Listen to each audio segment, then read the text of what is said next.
IP Gupta कभी कांग्रेस के कद्दावर नेता माने जाते थे। हालांकि अब कुछ महीने पहले ही अपनी पार्टी तैयार कर ली है और पार्टी का नाम है आईआईपी। और आईआईपी पार्टी बनाने के पीछे की वजह क्या है, ये हम आईपी गुप्ता से ही जानेंगे। इंजीनियर हैं, पढ़े लिखे हैं। बिहार में फ़िलहाल पढ़े लिखे नेताओं की ज़रूरत खास हो गई है और ऐसे में आईपी गुप्ता भी अपने एक अहम रोल रखते हैं। इनसे ज़रा बात कर ले कि आपको कांग्रेस जैसी पार्टी को छोड़ करके खुद की पार्टी बनाने की नौबत क्यों आ गई? देखिए, मैंने 6 अक्टूबर 2024 को हाको रथ हम पान है एक पान आंदोलन की शुरुआत बिहार के पश्चिम चंपारण भितिहरवा से मैंने की थी। एक ही मांग था कि हमें हमारा आरक्षण वापस करो।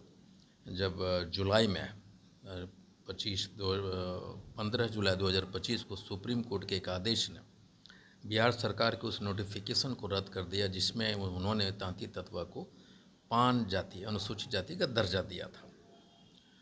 और मैं ये कह रहा हूँ कि हम ये नहीं करें कि हमें पान में शामिल करो, हम करें हमें हमारा आरक्षण वापस दो। उस मांग को लेके हम सड़कों पे आए और गांधी मैदान आते आते पूरे बिहार में हमने 25,000 50,000 बड़ी बड़ी रैलियां की और 13वीं रैली मेरी गांधी मैदान था जी। लेकिन जब हम चल रहे थे, गांधी मैदान की तरफ आ रहे थे, तो हमें ये लग रहा था कि जो जन सैलाब हमारे अखिल भारतीय पान महासंघ बैनर के तले आंदोलन मैंने छेड़ा था, उसमें सभी पार्टियों के लोग थे, जदयू वाला, भाजपा वाला, वीआईपी वाले, सारे, जहां हम कांग्रेसी, राजद वाले, सब जो तांती तत्वा के नेता थे हमारे साथ थे। और ये जन सैलाब एक सा हो गया। अब हमारे पास ये क्वेश्चन आने लग गया कि जब हम गांधी मैदान पहुंचेंगे और गांधी मैदान में जब हमारा अंतिम रैली होगा तो हम कांग्रेस में लौटेंगे, राजद वाला राजद में लौटेगा, भाजपा वाला भाजपा में लौटेगा, तो हमारा जो शक्ति प्राप्त किया है ना उसका विखंडन होगा। और हम चाहते थे कि ये जो हाको रथ हम पान है, जो सड़क का आंदोलन है, ये राजनीतिक आंदोलन कैसे कन्वर्ट करें। तो हमने एक आंदोलन चलाया, त्याग पत्र आंदोलन 7 मार्च को। और जो जहाँ था, पंचायत में, प्रखंड में, जिला में, हम अकेला यहाँ पे 70-80 हज़ार लोगों ने एक दिन, भारत के इतिहास में पहली बार होगा कि पान त्यागपत्र आंदोलन भी चला, 70-80 हज़ार एक साथ आंदोलन दिए। तो हम इस आंदोलन को कन्वर्ट करना चाहते थे राजनीतिक आंदोलन। ये पार्टी नहीं है इंडियन इंक्लूसिव पार्टी, ये एक आंदोलन है, राजनीतिक आंदोलन है जो हम उस बढ़ाना चाहते थे। और हम अपने लोगों के साथ में, जब हमारी शक्ति विखंडन न हो, एकत्रित करना चाहते हैं, इसलिए हमने इंडियन इंक्लूसिव पार्टी का निर्माण किया। अब सवाल ये आ रहा है कि आपने अपनी नई पार्टी बनाई है, अब आपके सामने 2 पार्टियां हैं, एक तो इंडिया अलायंस, दूसरी तरफ एनडीए। दोनों में से आप किसकी तरफ जाना चाहेंगे? सबके जुबां पे एक ही सवाल है। देखिए, मेरा ये कहना है, हम शुरू से कह रहे हैं कि ये हमारा आरक्षण वापसी, हमारा संघर्ष, हमारा लड़ाई, हमारी पार्टी, हमारा प्रतिज्ञा, हमारा सब कुछ, हमारे लोगों के जीवन और मरण, हमारी तपस्या, हमारा संघर्ष, सब कुछ आरक्षण वापसी है, नंबर 1। और सुप्रीम कोर्ट के आदेश को गलत व्याख्या करके हमारे बच्चों की जो नौकरियां छीनी है, जो मेरिट लिस्ट में छेड़छाड़ किया है, नियुक्तियों में, प्रमोशन में, नामांकन में, सुप्रीम कोर्ट का आदेश है, विभिन्न न्यायालयों का आदेश है, भारत सरकार का नियम है, राज्यों का नियम है कि प्रक्रिया के बीच में आप नियमों के साथ छेड़छाड़ नहीं कर सकते। इन्होंने हमारी बच्चियों को मेडिकल कॉलेज में जिसका एडमिशन हो गया उसको निकाल दिया सुप्रीम कोर्ट का आदेश दिखा के, जो गलत है। अभी हाल ही में इधर रेलवे ने, पहले बिहार सरकार ने हमारे बच्चों को निकाला नौकरियों से, दरोगा बनने से, सबसे रोका। उसके बाद अभी भारत सरकार यानी नरेंद्र मोदी जी की सरकार के रेलवे ने के जो एक जोन है, रिक्रूटिंग बोर्ड है जबलपुर, हमारे 15 बच्चों को टर्मिनेट कर दिया, जिसकी नौकरी 3 साल, 4 साल, 5 हो गया। ये सब एक प्रशासनिक शासनिक आदेश है जो गलत व्याख्या से उपजा है, इसको रोल बैक करना होगा। ये मेरी दूसरी मांग है। और तीसरी है कि हम अपने ताकत से तुमको एमएलए बनाते रहे, एमपी बनाते रहे, सरकार बनाते रहे, और तुम हम तक हमको गिने तक नहीं कि हम तत्वा लोग हैं। ये लोग सहरसा से हैं, सहरसा में हमारा लगभग 55-65 हज़ार वोट है तांती तत्वा का, अकेले एमएलए बना सकते हैं। हम किसको देते रहे? उसी तरह 158 सीट है जहां हम 10,000 से 80,000 तक हैं। रुपौली 80,000 वाला हमारा विधानसभा है। We have been voting, we have been giving you the power. अपना अस्तित्व मिटा के 75 साल हो गया, एक एमएलए का टिकट देने लायक नहीं समझा। टिकट वोट लेकिन नकारता रहा तांती तत्वा, वोटे कहाँ है? तो गांधी मैदान कैसे भर दिए?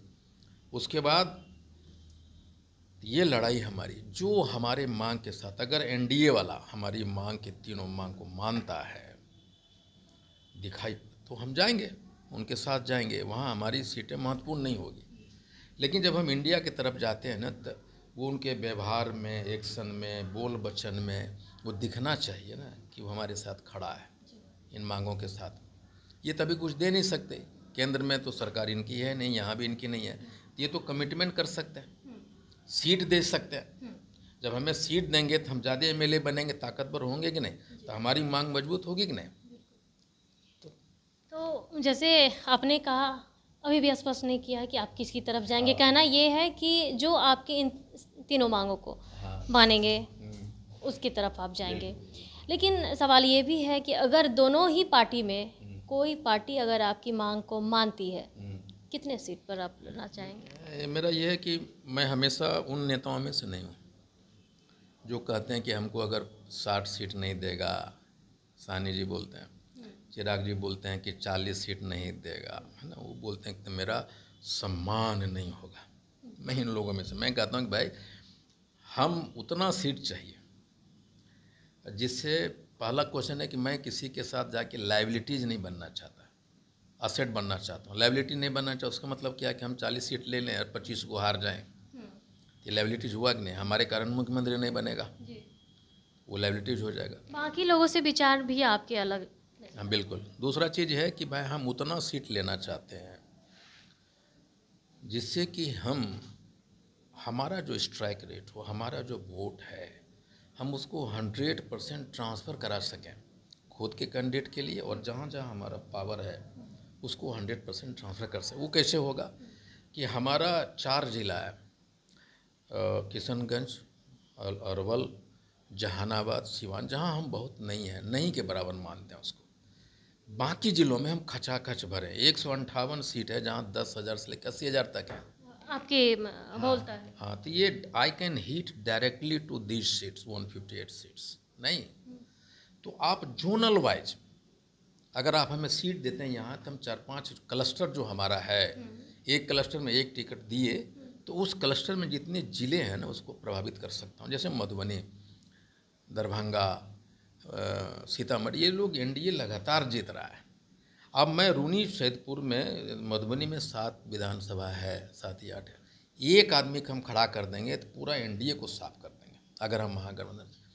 तो मेरा है कि क्लस्टर वाइज हम अपने कैंडिडेट को अगर खड़ा करेंगे तो I can give 100% to the गठबंधन, या जिधर भी हम जाते हैं। ये मेरा सोच है। Let us sit across the table, discuss on the merit कि भाई हम आपका, मैं अगर मुझे यहाँ कैंडिडेट होता तो मैं कहाँ कहाँ इफेक्ट डाल सकता हूँ। ये मेरा क्राइटेरिया है सीट मांगने का। लेकिन फिर भी कुछ तो सीट होंगी जितनी की चाहत होती है। सम्मानजनक की बातें हर कोई करता है। बात को ऐसे मानना होगा कि हमारे पास लाखों के जन सैलाब आ रहे हैं और उस दौरान एक सीट तो हम मांगेंगे नहीं, तो हमारे जो बाकी जो लोग हमारे सपोर्ट में हैं उन लोगों को भी थोड़ा ये लगता है कि एक सीट क्यों। देखिए हमारी, मैं कहता हूँ कि मेरी जो भी सीट होगी, ये दूसरा होगा कि हमारी मांग जो आरक्षण है ना भाई, आप तो इंडिया गठबंधन हमको कुछ दे नहीं सकते ना, सीट ही नहीं दे सकते हैं। जब आप सीटें नहीं देंगे तो फिर तो जहाँ थे वहीं खड़े हुए कमज़ोर हो जाएंगे। उधर तो हमको आरक्षण देगा तो सीट कम भी देगा तो हम लड़ जाएंगे ना भाई। या मैं तो ये कहूँ मुझे आरक्षण दे देगा तो नहीं हो देगा सीट, तो यूँ हम उनको सपोर्ट कर देंगे। ये भी है। हमें अपने आईपी गुप्ता एमपी एमएलए बनने के लिए बिल्कुल नहीं आया है। मेरे लिए लड़ना ज़रूरी है। हार जीत ये मेरे लिए बिल्कुल फ़र्क नहीं पड़ता। हमारे बच्चों को जो नौकरियां छीनी गई है, हमारे एक मेरी, आप समझिए कितनी, जिस लड़की को पूर्णिया में एक मेडिकल कॉलेज में, समस्तीपुर की मोरबा पंचायत की एक लड़की का एडमिशन होता है, मेरी मुलाकात होती है। बोले बेटा तुम, बोला कि अंकल अब मैं डॉक्टर नहीं बनना चाहती। कि क्यों? मतलब सारे सपने तोड़ दिए। मुझे गर्दन पकड़ के पूर्णिया मेडिकल कॉलेज से निकाल दिया। मेरी गुनाह ये है कि मैं ततबा में पैदा लिया। आखिरी सवाल ये रहेगा कि हमने तो 2 दल की बात की, लेकिन बिहार में एक दल और काफ़ी सुर्खियों में है, जनसुराज।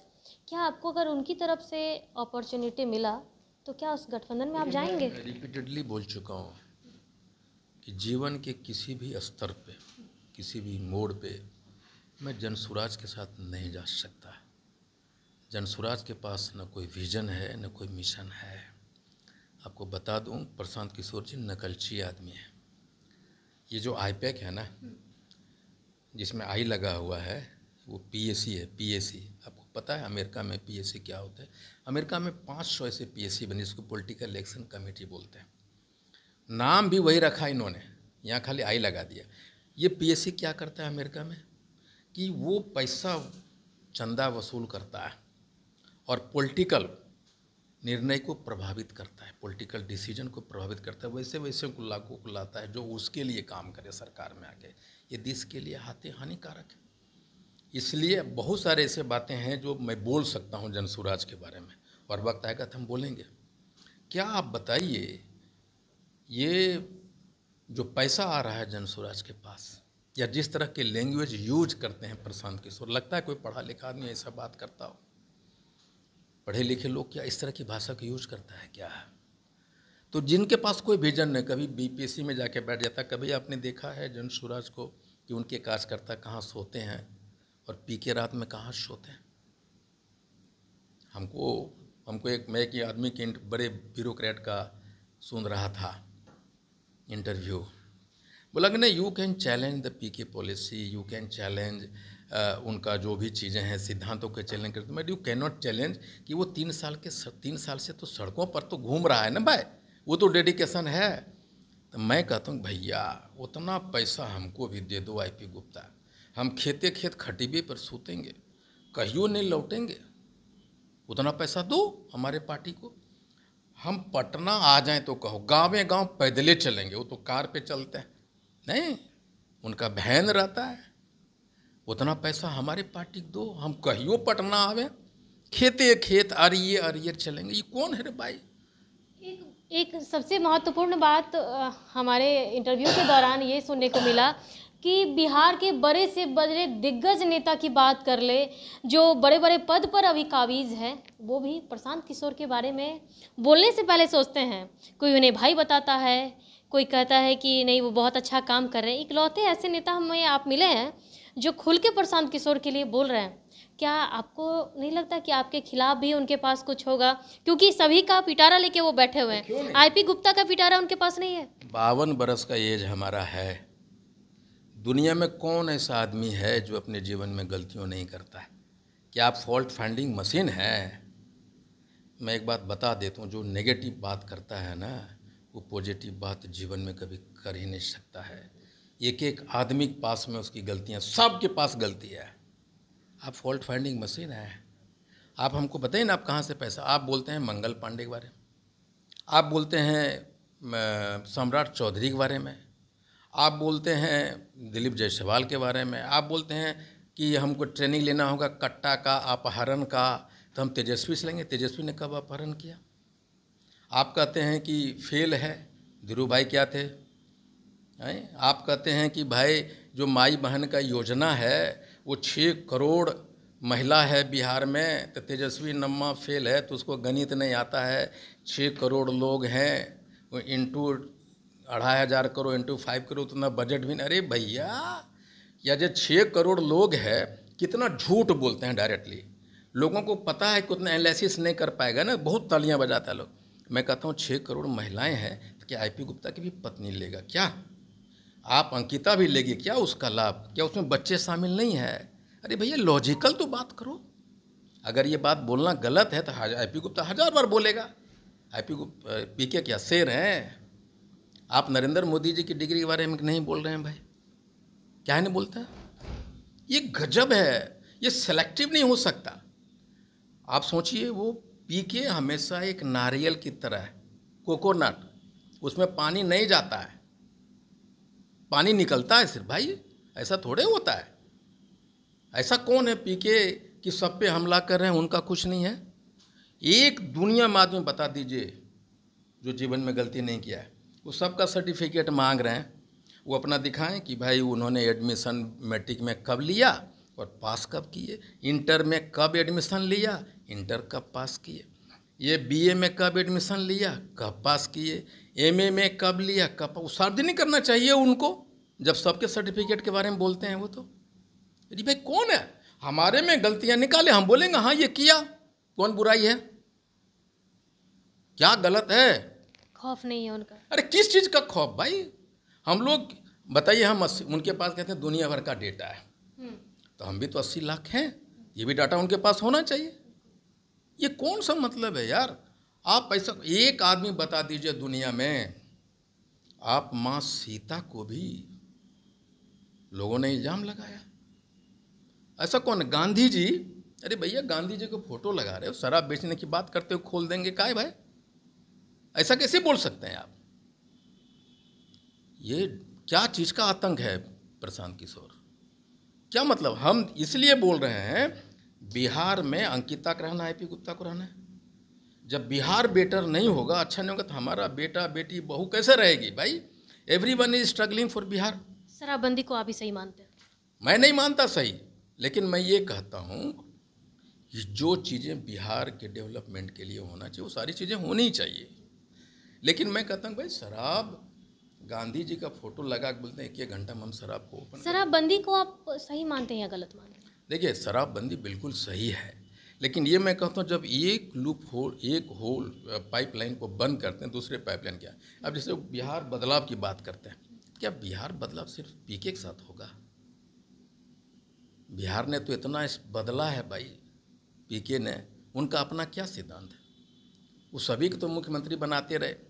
उन्होंने कहा था कि मैंने नरेंद्र मोदी जी को कहा, मेरा भाषण लिखा हुआ था कि मोतिहारी आएंगे, नहीं तो झूठ किसने बोलना सिखवाया? ये कहना किसी को कि पीके पे कोई बड़ा हमला नहीं के प्रताप कैसे कर सकते हैं? अरे हम लोग सड़क पे लादमी हैं भाई, खोने वाला क्या है हमारे पास?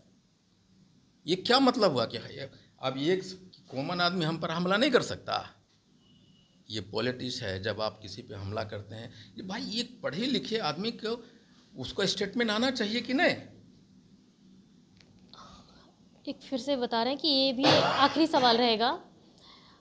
आपके जाति के लोग आपको एक अच्छे नेता के रूप में देख रहे हैं, क्या टिकट के दावेदार भी आपके पास आ रहे हैं? आने तो होंगे ही। कई सारे लोग हमें नीचे से लेके अब तक कई सारे लोग नज़र आए, तो क्या टिकट के लिए भी आपके पास लोगों के जवाब रहा है? नहीं नहीं, बिल्कुल है। देखिए मैं जो कह रहा हूँ कि मैं टिकट, ये कह रहा हूँ कि मैं लाइबिलिटीज़ नहीं बनना चाहता।